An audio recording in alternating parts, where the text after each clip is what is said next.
ఇగో గృహజ్యోతి, రైతు భరోసా, చేయూత, ఇంద్రమిండ్లు, మహాలక్ష్మి, వికాసము, అది ఇది అని చెప్పేసి ఇన్ని హామీలు ఇచ్చి ఇందులో ఏ ఒక్కటన్నా అమలవుతుందా?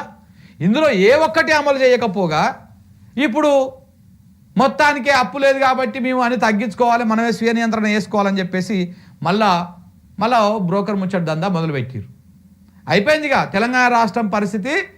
కాంగ్రెస్ పార్టీ రేవంత్ రెడ్డిని ముఖ్యమంత్రిగా దింపితే తప్ప ఈ రాష్ట్రము కొంత గాడిన పడేటువంటి పరిస్థితి లేదు.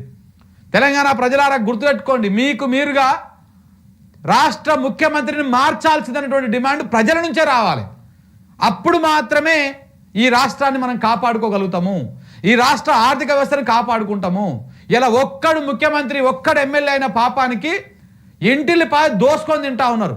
ఎక్కడ పోతున్నాయి? ఆమ్దాని అంట. ఆయన చెప్తున్నాడు కదా, ఆయన చెప్పిన లెక్కల ప్రకారమే ఆమ్దానే లేదు, ఆమ్దానే లేదు అంటున్నాడు కదా. మరి ఇవన్నీ ఏంటివండి? ఆమ్దాన్ లేదు, అప్పు లేదు, అప్పులన్నీ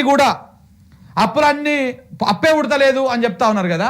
మరి అప్పు పుట్టినప్పుడు, రాష్ట్రం దివాలా తీసినప్పుడు, అసలు పైసలే లేనప్పుడు ఖజానాలా మరి అన్ని దుబారా ఖర్చు కొన్ని రాని ఇంకా చాలా ఉన్నాయి. ఇవి చెప్తా వినండి ఒక్కొక్కటి.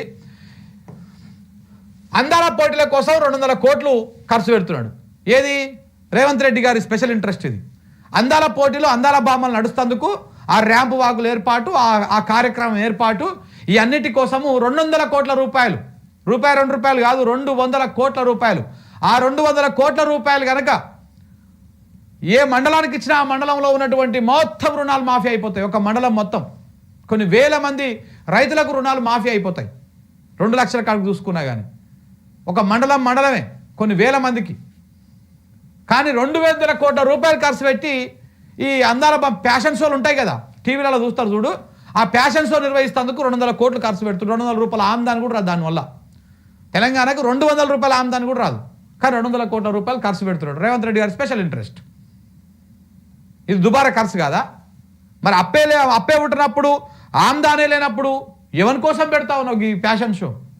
ఎవరు అడిగారు ఈ ఫ్యాషన్ షో పెట్టమని? 6 గ్యారంటీలలో ఏమైనా పెట్టావా? 6 గ్యారంటీలలో ఈ ఇందిరామిండ్లు ఇస్తా, గివిస్తా అని చెప్పినావు. కానీ ఇందులో ఈ గృహజ్యోతి ఇస్తా, ఇవిస్తా అని చెప్పినావు. కానీ ఇక్కడ 7వ గ్యారంటీ కింద ఫ్యాషన్ షో నిర్వహిస్తా, దానికి 200 కోట్లు ఖర్చు పెడతా అని పెట్టకపోతే మరి అప్పుడు ప్రజలు తెలుసుకుందరు కదా ముందే. ఇప్పుడు 200 కోట్ల రూపాయలు ఫ్యాషన్ షోకు ఖర్చు పెడతాం, అందాల పోటీలకు, అందాల ముద్దుగుమ్మలకు మంచిగా సొబ్బగుబ్బలు అద్దడానికి ఖర్చు పెడతా ఉన్నాడు. అదొకటి. ఢిల్లీ పర్యటనకి ఇంత మరి దుబారా ఖర్చు అయినప్పుడు, మన దగ్గర పైసలు లేనప్పుడు ఈ ఢిల్లీకి ఎందుకు పోవాలను? ప్రతిసారి పోయినప్పుడల్లా 2-3 కోట్ల రూపాయలు ఖర్చు అవుతుంది. ఇప్పటిదాకా 42 సార్లు 43 సార్లు పోయిండు. 100 కోట్ల రూపాయలు అటు ఇటుగా అండ్ యావరేజ్ 100 కోట్ల రూపాయలు ఈయన ఢిల్లీకి పోయి రావడానికి ఖర్చు అయింది. లెక్కలు తీసి బయట పెట్టండి, ప్రజల ముందు పెట్టండి, వాస్తవాలు ఏంటో చూపియండి. 100 కోట్ల రూపాయలు నువ్వు ఢిల్లీకి పోతందుకు వస్తందుకు విమానం ఖర్చులే, నీ సిబ్బంది ఖర్చులు, నువ్వు ఆడ ఉన్నప్పుడు అయినటువంటి ఖర్చులే అయితే మరి దుబారా ఖర్చు ఎవరు పెట్టినట్టు? రాష్ట్రంలో పైసలే లేనప్పుడు, ఆర్థిక పరిస్థితి బాగాలేనప్పుడు ఎందుకు ఈ దుబారా ఖర్చు పెట్టాలి? ఇంకా ఈ జిహెచ్ఎంసీ అధ్యయనాలు, ఈ జిహెచ్ఎంసీలో ఏంటివో రకరకాల పనుల కోసం, అధ్యయనాల కోసము ఇదొక దుబారా ఖర్చు 22 కోట్లు. దాంతోపాటు మంత్రులు హెలికాప్టర్ ఏడుకోయినా మన మంత్రులు, మన పొన్నం గారు అయితే ఏడుకోను ఇట్లా పైజామా వెనకకు లేపాలి, పోయి అలా కూర్చోవాలి, ఇదే పని పెడతాడు.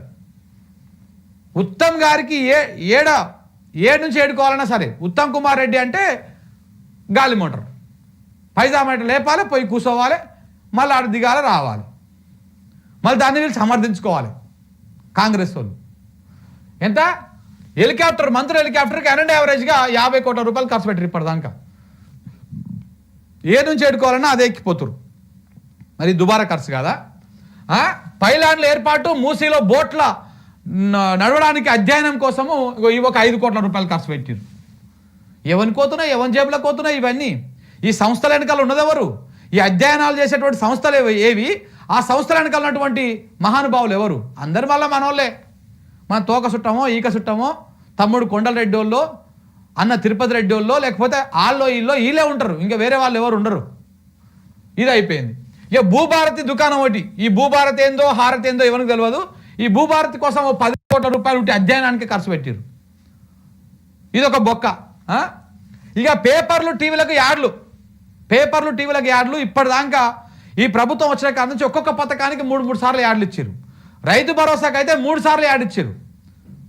3-4 విడతలుగా చేశారు కదా, ఆ 3-4 సార్లు యాడ్ ఇచ్చారు. మొత్తం ఇప్పటిదాకా యావరేజ్ చేసుకున్న ఎందుకంటే ఎక్కువనే అయ్యి ఉండొచ్చు, ఇంకా 500 నుంచి 1000 కోట్ల రూపాయల ఖర్చు పెట్టారు ఈ యాడ్ల పేర్ల మీద. మరి ఈ పైసలన్నీ దుబారా ఖర్చు కదా ఇదంతా. అప్పు పుట్టినప్పుడు ఆమ్దాని లేనప్పుడు ఇవన్నీ ఎందుకు? ఎవడు అడిగిండి ఇవి? యాడ్లు ఏమనే ప్రజలను అడిగినారు? నీ డంబాచారం చేసుకునే ప్రజలను అడిగినారు? అడిగిరా ఎవరన్నా? మీ అన్న తిరుపతి రెడ్డి ఆయన ఏంది సర్పంచా, వార్డు మెంబరా, కౌన్సిలరా, ఏంటిది? ఆయన ఏడుకు పోయినా కానీ 50 కార్లు పోలీస్ ఎస్కాట్ అంటే పోలీసుల ఆ ఎస్కాట్ ఖర్చు ఎవరు కడతారు? ప్రజలే కదా, ప్రభుత్వం మీదే భారం పడుతుంది కదా. ఆయనకి ఎందుకు అంత సెక్యూరిటీ? దేనికోసం ఆ సెక్యూరిటీ? ఇట్లా దుబారా ఖర్చు పెట్టేది మీరు. ఇలా ప్రజల కాడికి వచ్చేసరికి మనకు అప్పు పుడతలేదు కాబట్టి నేను చేతులు ఎత్తేస్తున్నా, నన్ను గోష్టారు రూపాయలు లేదు కాబట్టి ఉద్యోగ సంఘాలు ఉద్యోగులు ఏం అడగకూడదు, ఆర్టీసీలు సమ్మె కోతామంటే మీ మీద ఎస్మా ప్రయోగిస్తాము, ఇలాంటి బెదిరింపు ధోరణిలు. ఇది ముఖ్యమంత్రి గారు చేస్తున్నటువంటి కథ.